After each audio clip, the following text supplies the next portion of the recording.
statutes are complicated, and I'm not going to be able to pay attention. Well, why don't you go for it then? Let's just keep it going. Where's Barbara?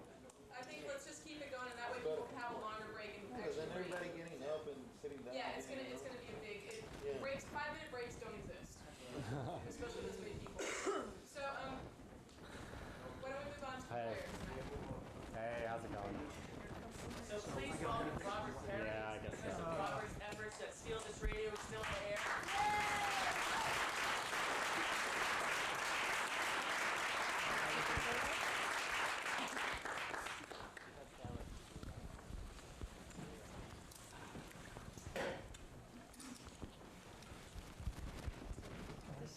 Against something permanent.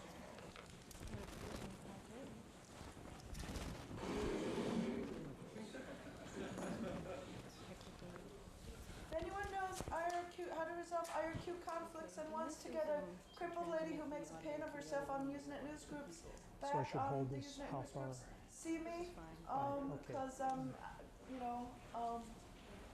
I'll trade sex for fixing my configurations.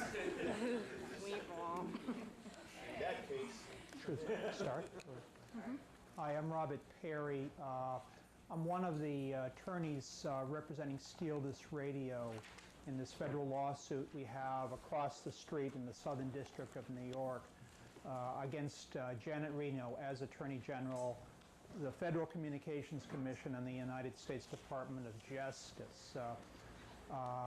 Barbara Oshansky is supposed to be coming in at some point. She's my co-counsel.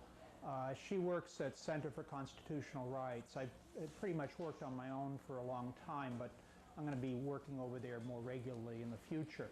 Let me tell you a little bit about the lawsuit, and I'll try to explain also a little bit about the Communications Act. As you know, there is a broadcast license requirement. Since the spectrum usage has been licensed since 1912. The FCC has been in existence since 1934. Prior to that, there was a Federal Radio Commission, which was created in 1927 to assign frequencies to different broadcasters. And there was a challenge early on, actually in 1943, to the licensing scheme. It was brought by NBC. It was called the NBC chain broadcasting case. It involved NBC's efforts to overturn the FCC's rules against chain broadcasting that allowed the networks to dictate what local radio station affiliates carried. And in that decision written by Justice Frankfurter in 1943, the Supreme Court said in very broad language that no one has a constitutional right to broadcast without a license. Our lawsuit against the FCC is premised on the assumption that the spectrum dedicated to radio broadcasting is a public forum. I do a lot of public forum litigation involving, for example, street musicians who want to perform in Times Square and Central Park.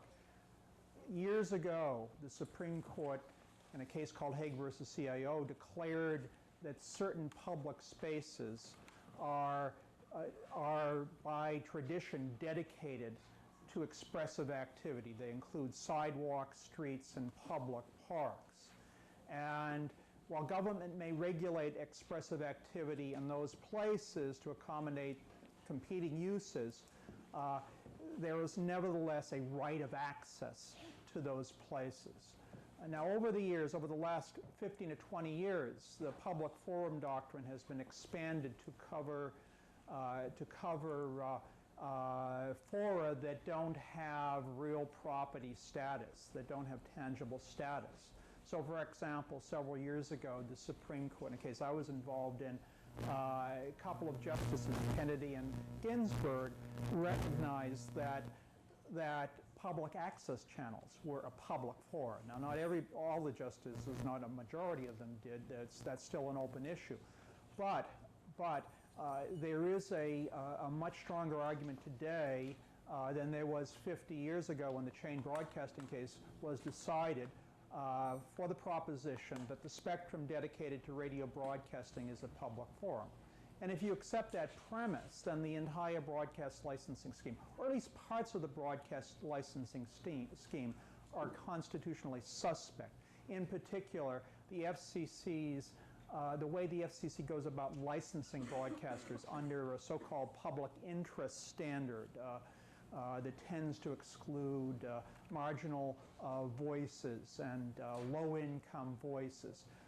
That kind of public interest standard, which gives the FCC essentially unbridled discretion to pick and choose who can speak in the public forum dedicated to broadcasting, would be unconstitutional if it was if that kind of standard was used to decide who can march up and down Fifth Avenue. That would be unconstitutional. So that's one line of argument in our lawsuit against the FCC. We're challenging the broadcast licensing scheme on the grounds that it violates the plaintiffs that steal this radio and the individual DJs First Amendment rights to speak in an electronic public forum. We also are challenging the FCC's way of shutting down pirate radio or micro radio stations. The FCC recently, as you know, in the last 2 or 3 years, has really accelerated its crackdown on pirate radio stations. And what it has increasingly done is to contact stations after locating where they're operating from, to contact the stations, typically by a letter and followed up by a visit, in which the FCC instructs these stations to cease and desist from broadcasting. Well, there is a procedure in the Communications Act by which the FCC can issue cease and desist orders, and we contend that these letters are cease and desist orders.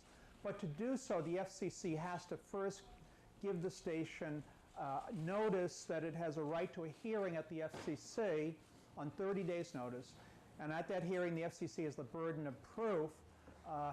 In effect, the FCC is shortcutting the whole process, violating its statute by simply issuing these cease and desist letters. And many stations go off the air, not steal this radio, but many stations go off the air.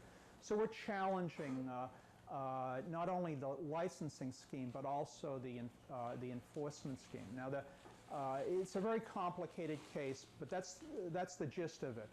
We claim this is a public forum, and so we have a right to speak in that public forum, subject, of course, to reasonable time, place, and manner regulations. So the FCC can have rules that prohibit interference among radio stations, that require type-accepted equipment, etc. Well, we filed this lawsuit in April of '98, served an amended complaint a month later. The complaint was 30 pages. We filed a motion for preliminary injunction in mid-July with a brief that was 90 pages, and the papers were like this thick. The government at the same time counterclaimed against Steal This Radio, seeking an injunction from the court shutting down Steal This Radio. So we have these cross motions for injunctive relief that are pending before Judge Michael Mukasey in the Southern District. We went through 3 rounds of briefs. The last were submitted in mid-September. Since then, we did not hear from Judge Mukasey until relatively recently. In early February, he issued an opinion and an order allowing the individual plaintiffs who had sued under their DJ names rather than under their real names to proceed anonymously. So they won't have to disclose their real names because of the fear of prosecution and civil fines should their true identities become known. The government has moved to reconsider that ruling. That's before Judge Mukasey. We had a brief conference on February 19th. It seems like from that conference that he is close to issuing a decision probably within the next 3 weeks to a month. And it might be a decision disposing of the whole case. There are some possibly negative signals, but in any event, even if he rules against us, this is a case that we brought to take up to the Supreme Court if necessary, if the court will hear us.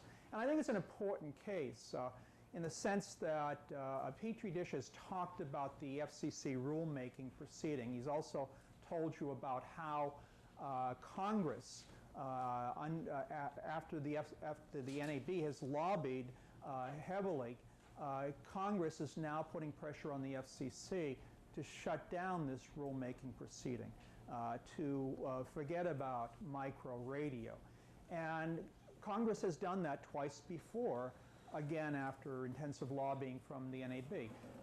A year ago, Chairman Kennard came out with his free airtime proposal. That was quashed very quickly. In December, the FCC was about to vote on new restrictions on broadcast ownership to eliminate what's called local marketing agreements that allowed one station to run another station in the same market. That was viewed as violating the duopoly rule that prevents anyone from owning 2 TV stations in the same market. Because Congress threatened all sorts of things to the FCC backed off in December from doing that.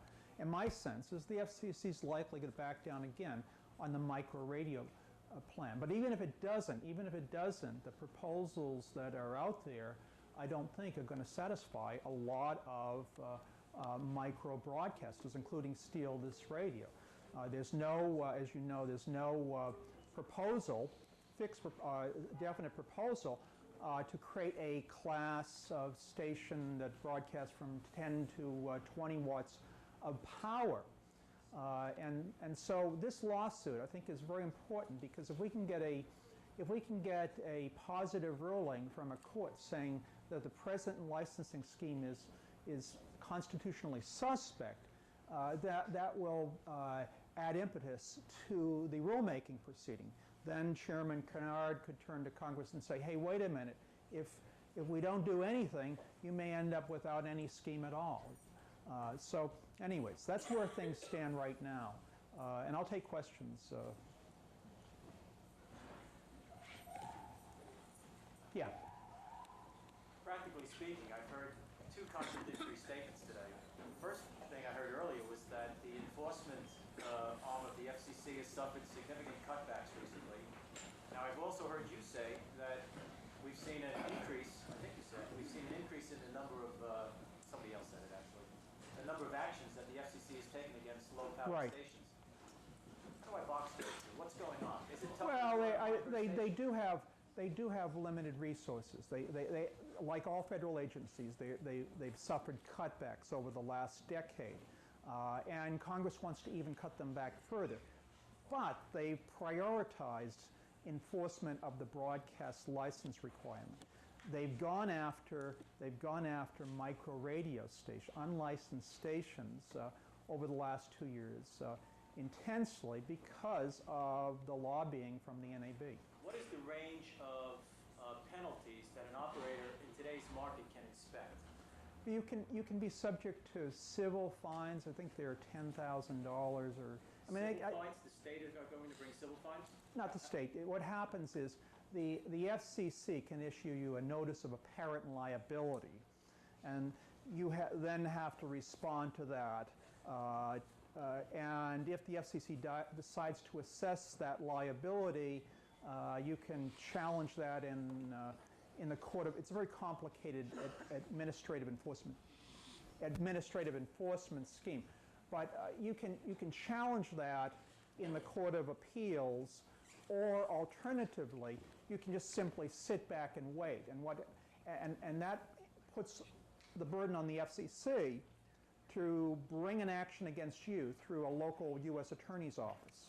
Now, U.S. Attorney's offices have traditionally been preoccupied with more serious crimes, and I'm not even sure, other than that case out in California, the Dunifer case, have ever even brought one of these enforcement proceedings to collect the fine. From a practical point of view, would an operator be more, from a practical point of view, would an operator or a group of operators be more protected, like say for instance in taking a corporate form of organization? Would they be personally more protected? No, I don't think they would be any more protected. I mean, it would still be, I mean, if it was, let's say you have 2 or 3 people that are involved in this operating the station, the government would still be able to go after the individuals, pierce the corporate veil, so to speak, simply because it's one and the same entity. I mean, you're just simply creating an entity to insulate yourself from criminal liability. Well, isn't that the purpose of corporations? Why would I be different if I started a community organization and I was... There are many circumstances in which the corporate veil can be pierced, and I'm positive that would not be a defense from individual liability. Does anyone else have any questions? No, these are good questions. So would the personal operator would there be a possibility that as personal then operators, whether we do it individually or as under a corporate veil, community corporate veil, could we be subject to personal asset forfeiture to the government? The government, well, I mean, they could conceivably, if they got a judgment against you, if they got a money judgment against you, let's say the government, the FCC imposes a fine of $10,000, $20,000 in this administrative proceeding. You don't challenge that, okay? Then the government brings an action against you through the U.S. Attorney's Office. You default, or there's a judgment against you, a money judgment for $20,000. They can do whatever anyone that has a money judgment can do. Sure. So it's But like I say, the FCC has not done that very often. I think it's only done that once, maybe twice, because the U.S. Attorney's offices have higher priorities. Now, maybe if Congress were to amend, has Congress amended the law to increase the fines for unlicensed broadcasting? No, not yet. If Congress amended the laws to, significantly increase the fine, maybe the incentive to bring these kinds of money actions would increase. But, the U.S. Attorney's offices have better things to do.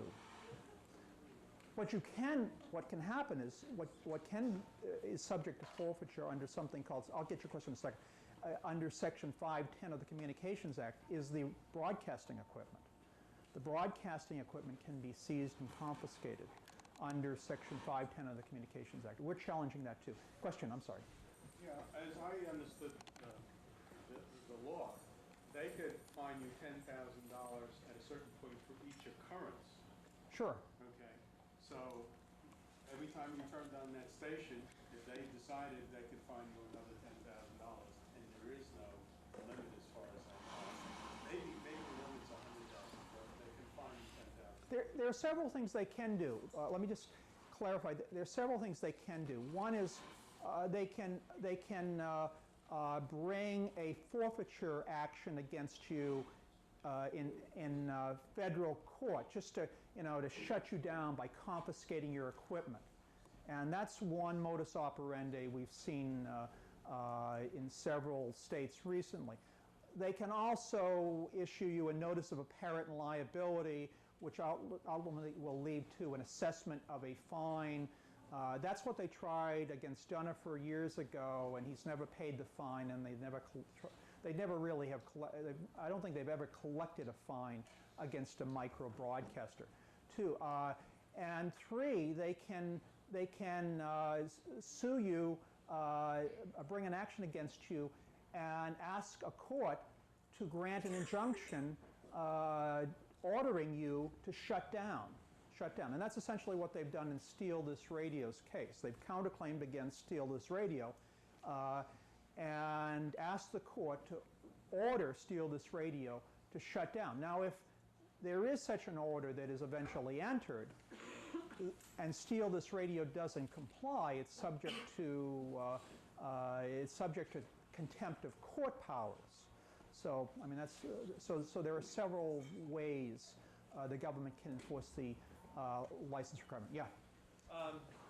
You said that the FCC ordinarily sends a cease and desist order by mail first, and then they follow up with a visit. They send a letter. They don't call it a cease and desist order. Okay, we call it a cease and desist order. And then that's followed up by a visit. How are pirate radio operators or micro radio operators located? I mean, presumably they don't tell their address over the air. Well, you know, there are some operators operate have mobile operations, and so it's very difficult, if not impossible, to triangulate those operations or to find the operators. Others, however, operate from fixed locations because they want to have a stronger community presence, and those are the ones. Source is you can identify that. We'd like to answer that kind of like the technical questions later on after the break when we do a technical workshop. Are there any like citizenship restrictions right now to broadcast? There is. I mean, there are.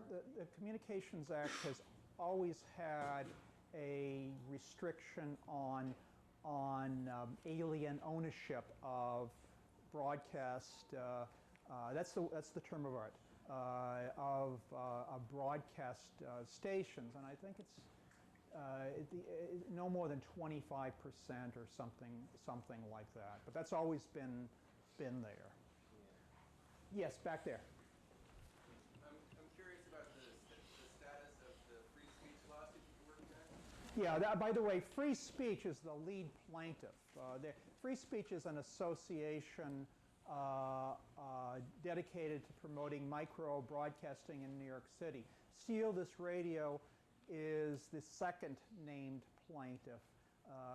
And then there are 4 DJs who are suing anonymously, and then there are 2 listeners.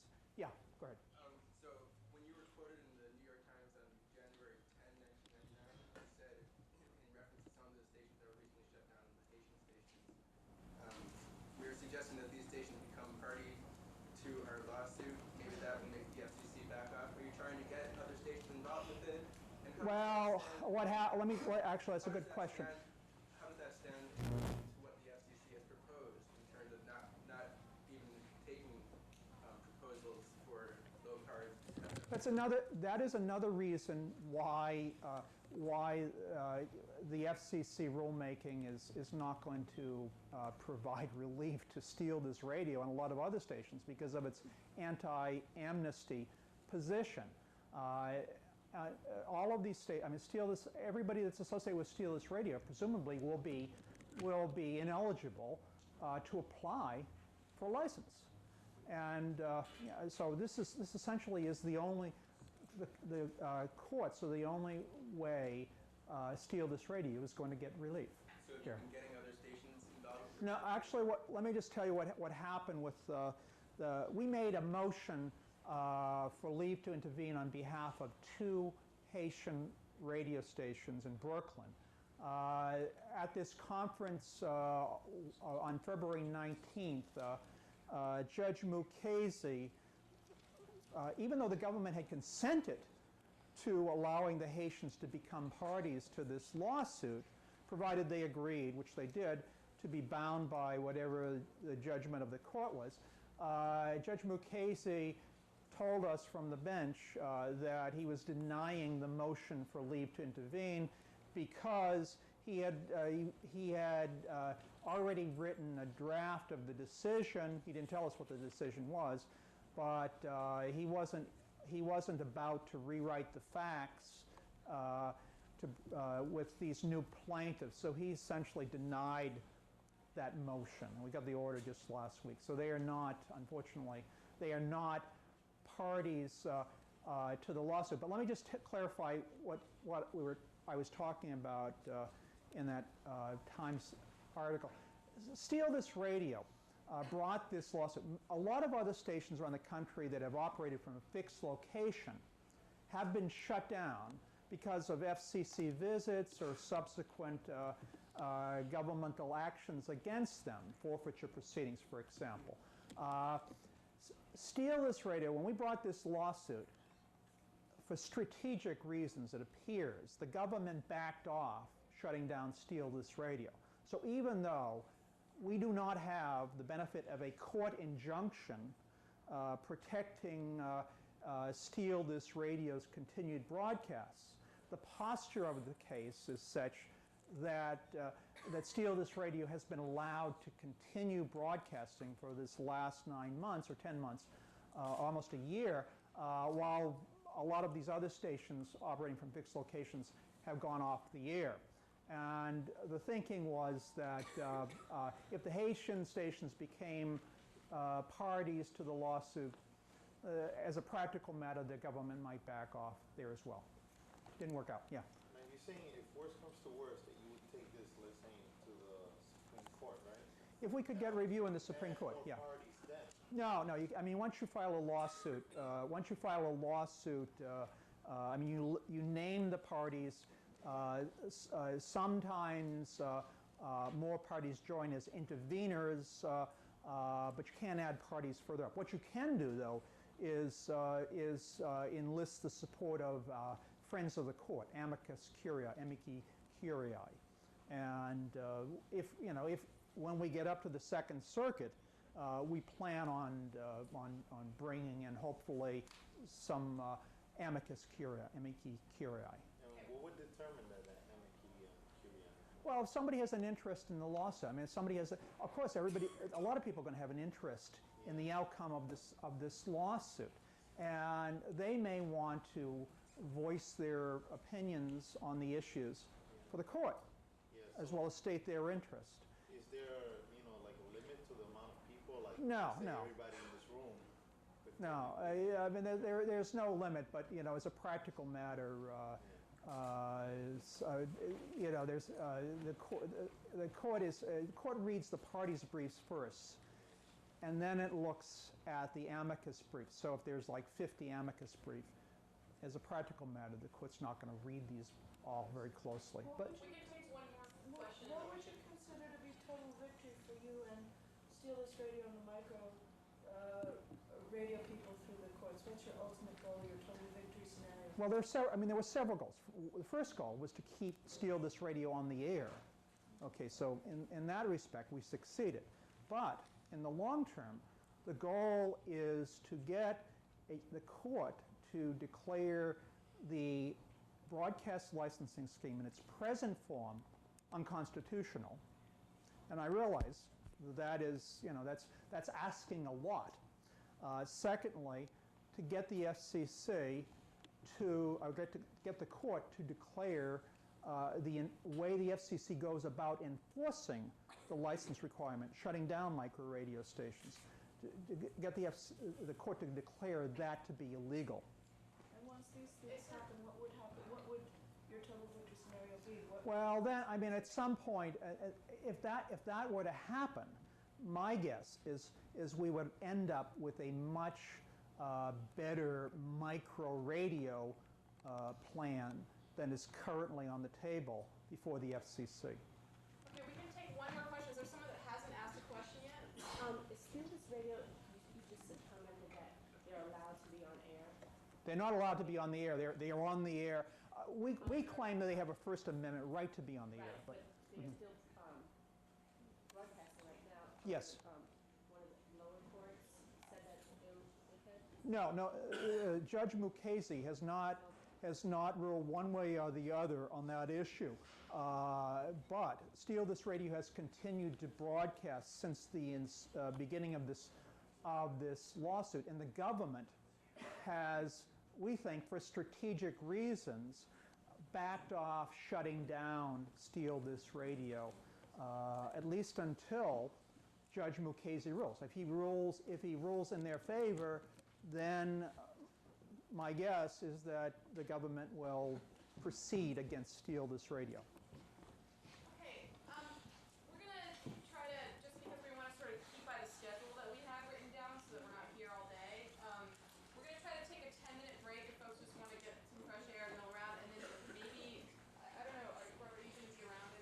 I can stay a little longer. Maybe, in the second half, if people still have more questions about legal stuff after we talk about the technical elements, we'll do that. But first, I'd just like to say that our website is at, this is a long, complicated address. Soon we move to a less complicated one. It's http://home.earthlink.net and then a / You're going way too fast. squiggly Prometheus RP. It's written also on this piece of paper back here that's going to be by the t-shirts in the back. Our email address is prp@tao.ca, T-A-O.ca. Our website's also moving to a much more easy to remember spot, prometheus.tao.ca. And we're totally accessible over that. I know it's going to be hard for everyone to get all their questions answered today, but you can reach us, and I guess we'll just be, answering our email for the next 4 or 5 days with whatever questions that don't come up. So, I just want to ask one small question. Do you have anything that's in Jersey? any stations in Jersey? I don't know of any right now. I know of a couple that got shut down. There's one in, what university was it? There's one in a university in New Jersey that they got shut down about 6 months ago. Somebody started a pirate college station. I just recently helped a group of Haitians in East Orange get on the air. And, they should be broadcasting, I don't know. Did you say something about the type of content broadcast? I don't know what the college station is broadcasting. Actually, I'll just take a second before the technical presentation, because I think one thing we've missed so far is talking about, what goes out over a pirate radio station that's so different from other stations. And I think it's really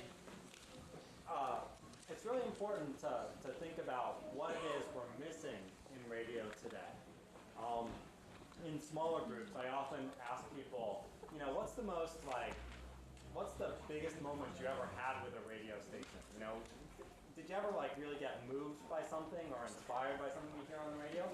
And a lot of people have. A lot of people remember, sometime they heard someone on a community radio station, or they heard something that really made a big difference to them.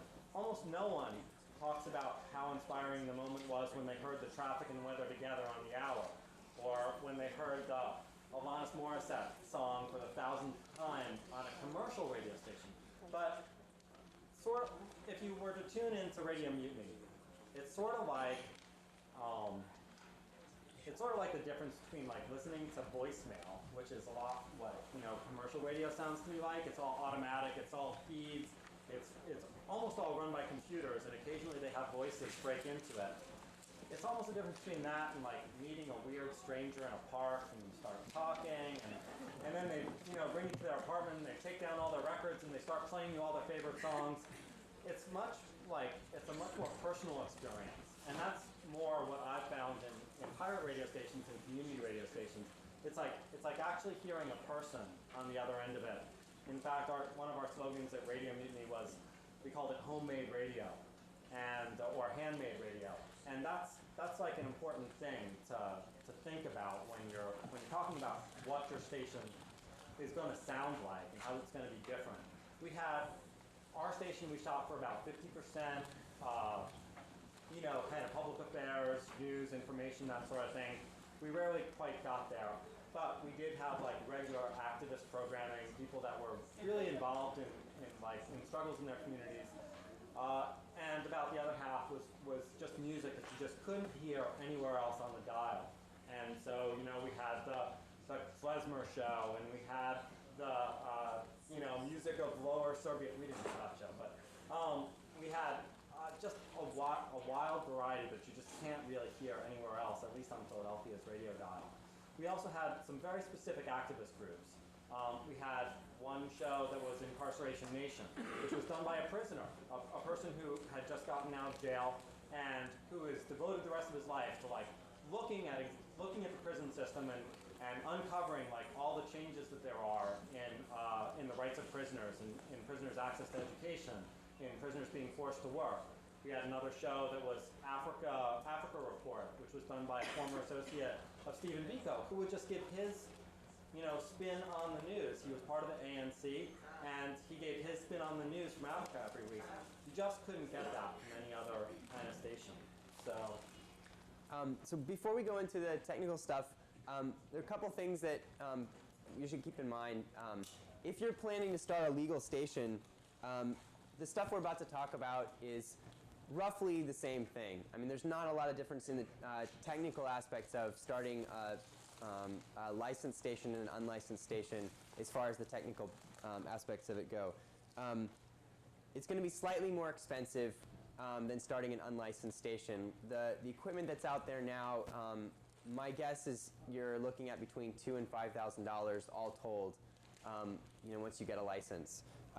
The other thing that's really important is that if you're planning to start a licensed low-power FM station after the rulemaking, it's really important that you incorporate as a nonprofit, assuming that there's spectrum space available for nonprofit. The other thing is to keep in mind is that the low-power FM license is a work in progress right now. It's still in the comments period, and it's still subject to change. So it's a really good idea to keep abreast of that and make sure you know what's going on with the FCC and the rulemaking process. All right. So your basic station. Oh man, usually I take it apart so people can look closer, but I don't know if you can focus in on this for the folks in the other room. But do we have our transmitter? The box. All right, who's the FCC thug that stole our transmitter we passed around? Oh, great. All right, Somebody can steal this radio. Can you pass it up? The first thing that you need, first of all, is you need some sound. You need some sound that's going to go in and going to go out and get broadcast. So the first couple things you're going to need is some like standard audio stuff, like microphones, tape players, CD players, a mixer, all that sort of thing. All that sort of thing. Do I need this thing too? Sure. I'll just hold it. So the first thing you need is to get your audio, and you need to get your audio to the transmitter. You need some signal processing too. You need a compressor, which makes sure that your sound doesn't totally blow over. For the folks in the other room, I might demonstrate that in a little while. What happens if you don't limit your sound to make sure that it doesn't blow over? You want to do that now? Oh, sure. Blah, blah, blah, blah, blah, blah, blah, blah, blah, blah. You're probably hearing in the other room that I'm totally cracking and making a big mess over the airwaves. How does it sound in the other room? Does it sound good, actually? I don't know. Oh, well. Anyway. So the next thing that you really need is you need the transmitter, which has a bunch of inputs. The transmitter has two basic components. The oscillator, the part that generates the signal, and the PLL. And it's really important that you not go out and go to someplace like Ramsey Electronics and grab the cheapest thing available, because the PLL is a really important component. It's what locks the radio wave in one place on the dial. If you don't have a PLL, which basically takes a sample of the circuit, takes a sample of the wave, and checks it against a crystal, and then changes the voltage in the circuit to adjust it so that it stays in one spot on the dial. If you don't have that, your frequency can drift all over the place and run into other stations. You will hear people tell you that you can make a radio transmitter for like $20 and like some hairpins and some chewing gum and whatever. And in fact, you can. But if you make that kind of radio station, you're just going to like make a giant mess, and no one will be able to hear you. So you really need like a decent PLL unit. And these cost about $120 as a kit, or about $150 if you buy it assembled. The next stage is the amplifier, and typically a transmitter will put out between a milliwatt and a watt. from that stage, you want to amplify it up to what you're going to be putting out at your antenna, 10 or 20 or 40 watts. So you can't really see what it looks like in the box, but here's our amplifier. This is a 20-watt amplifier that Free Radio Berkeley makes. So then the next stage is really important. An amplifier will typically run you about the same as a transmitter, around $100. Between $100 and $120.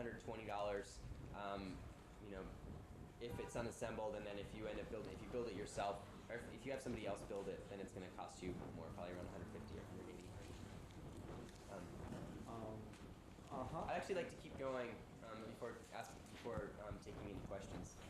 So the next part is probably one of the most important parts of the transmitter, and that's a filter. And I wish we had you want to grab the 9 element? It's not here. Oh, okay. The filter basically, you basically want to have a low pass filter, something that cuts off above the broadcast band of 88 to 108 megahertz. What a low pass filter does is it cuts off any signals that end up above that. A transmitter typically will create harmonics, which are multiples of your frequency, that land up above that. So if you have a filter on it, it'll cut out any spurious harmonics that are going to interfere with other radio communications. It's definitely the most important part of it. That's the part that when the FCC claims that pirates are knocking planes out of the sky, whether they're interfering with communications or not, that's what they're referring to. So that's definitely the most important part. From there, you want to have two pieces of test equipment that are really important. One is a frequency counter, which basically just tells you what the frequency is that you're on, so that despite having a PLL, well, you need to know what your PLL is tuned to, or that it's tuned at all. And this will allow you to fine-tune your transmitter out to the second or third decimal point. The next piece of equipment that's really important is an SWR meter, which I'm not going to pull out because we use our signal. Why don't you not stand in front of it though? Okay.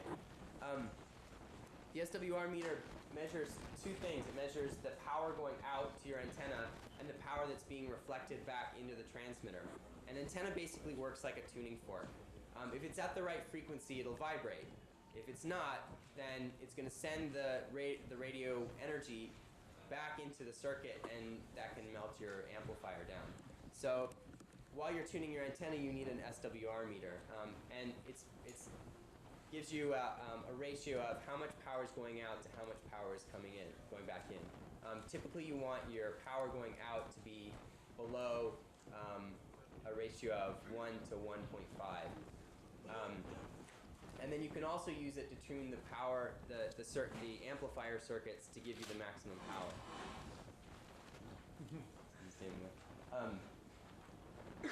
I actually like to liken the role of the SWR to being, what you want is you want your waves to go out your transmitter, up your SWR meter, through the antenna, and go out and go far away. Now, if for some reason your antenna isn't tuned right, then a lot of them are going to get reflected back. And what you need is what's called a standing wave, and that's where a standing wave ratio meter comes from. And it's sort of like, if you're jumping up and down on a trampoline, if you go up and you hit the trampoline just at the right moment, you're going to keep on magnifying your wave. If you come back down at the wrong moment, it's just going to kind of be out of whack and out of kilter. And so that's the job of the SWR meter, is to measure the extent to which you are on your antenna is throwing out that radio energy, and making sure that none of it is coming back in the wrong pattern. So the next important part is an antenna, and depending on what kind of antenna you use, you could be sending out the same amount of power that's in your that your amplifier puts out, or you could be putting out a lot more, because an antenna basically focuses can focus the the radio waves across the horizon, which is basically where you want to send them. If you use most people that have been doing micro radio broadcasting are using comet ground plane antennas.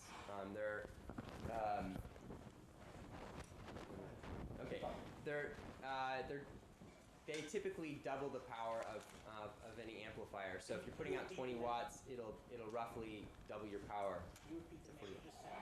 It's a comet ground plane antenna. It's obviously a lot more complicated than that, but that's sort of a basic breakdown of the parts of the transmitter. Does anyone have any questions? One thing about antennas I would just point out. I have a question.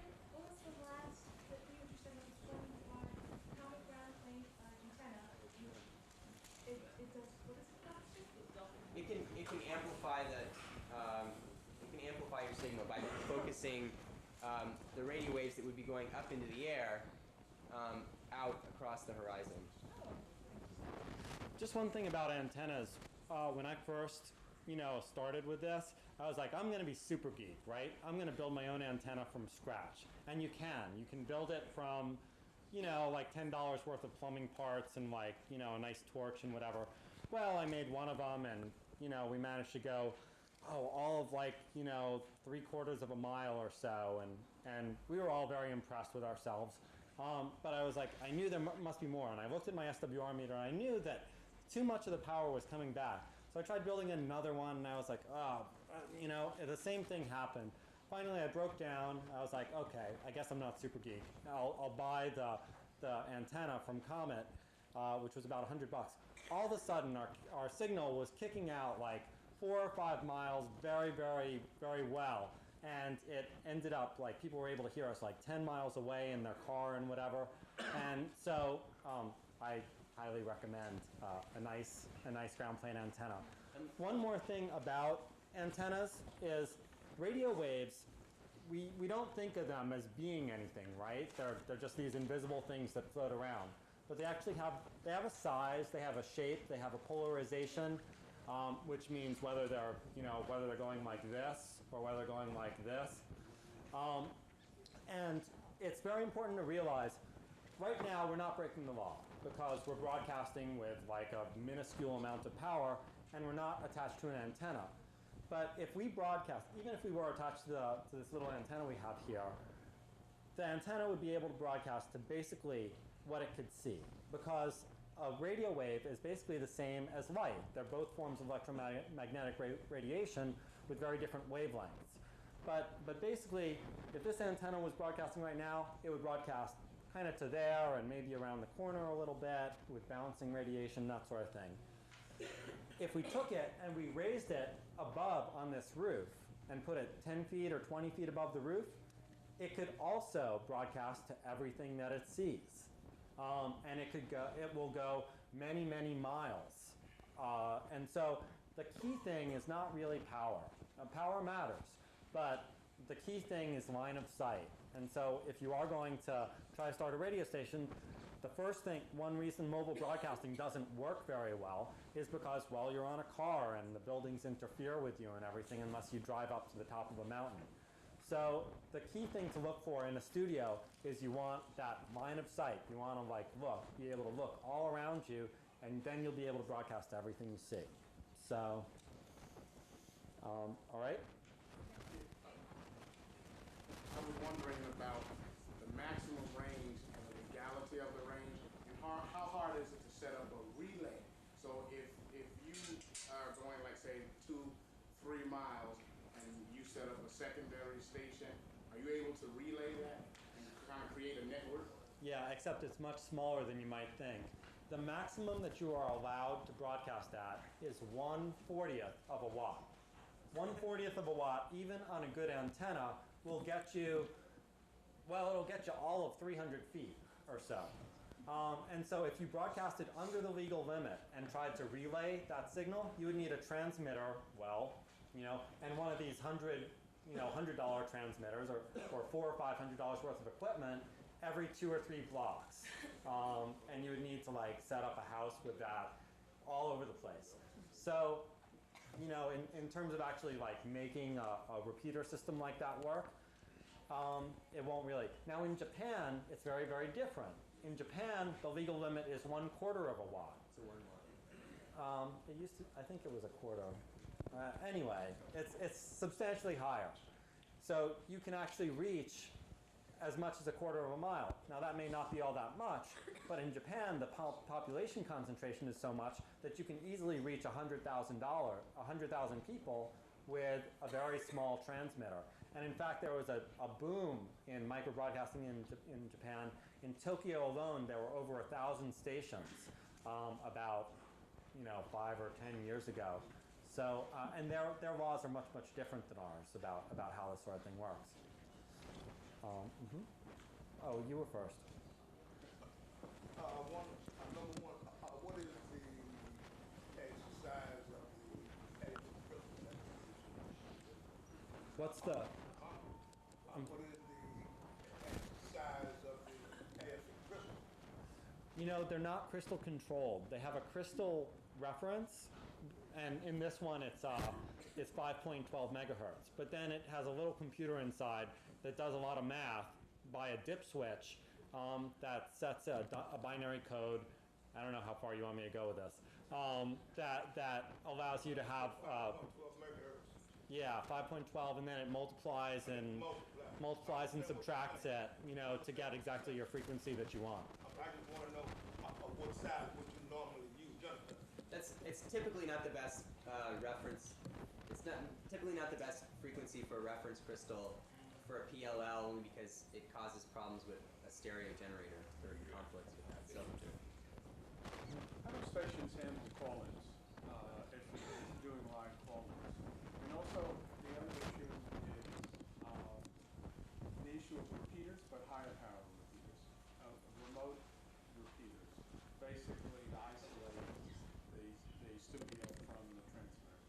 Let's say you have a location which is much higher, you don't where the antenna and the transmitter is, but you don't have the studio there. There are a couple ways to answer the repeater question. There are a couple ways that you can build studio to transmitter links. One thing that people have done is do audio through the phone lines. The simplest way to do that is to go to Radio Shack, get one of those little phone taping devices, and then equalize it and compress it by running it through a compressor limiter and an equalizer. That's the simplest way to do it. Obviously, your audio quality is not going to be nearly as good as if you got an ISDN line. Or if you went out and spent $5,000 on a commercial broadcast quality phone line studio to transmitter link for doing mobile broadcasts. The other way to do it is with a studio to transmitter link that's using radio waves through the air.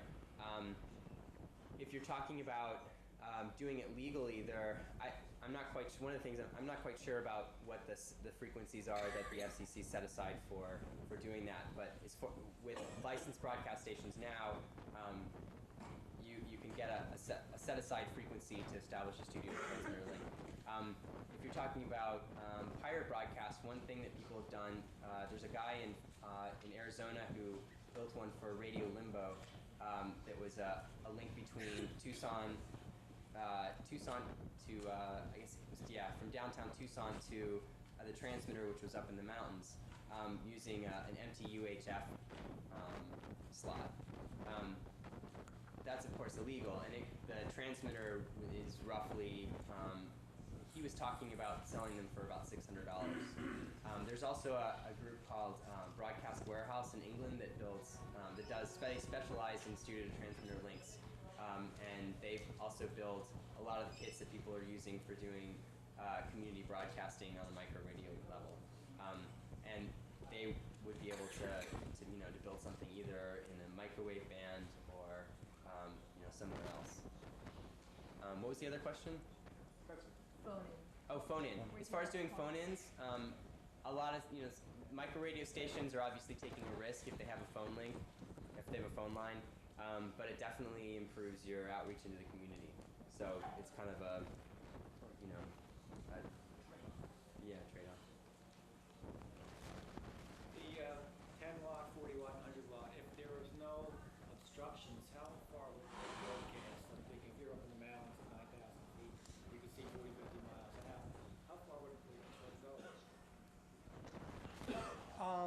it's you know, a lot of it has to do with what receiver you're listening on, as opposed to the actual power of the transmitter. Because, for example, here's my station, Radio Mutiny.